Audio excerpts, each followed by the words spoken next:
దుబాయ్లోని ఈ 67 అంతస్తుల భవనం ఏ విధంగా తగలబడిపోతుందో చూడండి.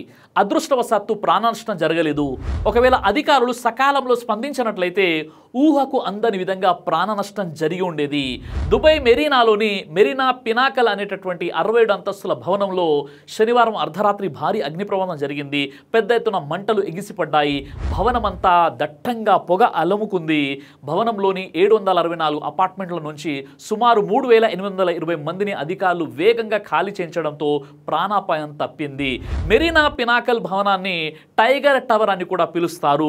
భారీ ఎత్తున మంటలు ఎగిసిపడడంతో దుబాయ్ సివిల్ డిఫెన్స్ టీం 6 గంటల పాటు శ్రమించి మంటలను అదుపులోకి తెచ్చారు.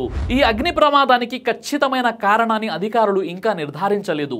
వంట గ్యాస్ సిలిండర్ పేలడం వల్ల మంటలు చెలరేగి ఉండవచ్చని ఫేస్బుక్లో ప్రచారంలో ఉన్న ఒక వాదన అయితే ఉంది, కానీ ఇది అధికారికంగా ధృవీకరించబడలేదు. ఈ మెరీనా పినాకల్ బిల్డింగ్ లో అగ్ని ప్రమాదం జరగడం ఇదే మొదటిసారి కాదు. మే 25, 2015 కూడా 47వ ఫ్లోర్ లోకి కిచెన్ లో మంటలు రేగాయి. 48వ ఫ్లోర్ వరకు ఆ మంటలు వ్యాపించాయి. అయితే ఆ సమయంలో కూడా ఫైర్ సిబ్బంది సకాలంలో స్పందించడంతో పెద్ద ప్రమాదం తప్పింది. మనం మొన్నే చూసాం, హైదరాబాద్ గుల్జార్లో చెలరేగినటువంటి ఒక బిల్డింగ్ మంటల్లో దాదాపుగా 13 మంది బూడిదైపోయారు.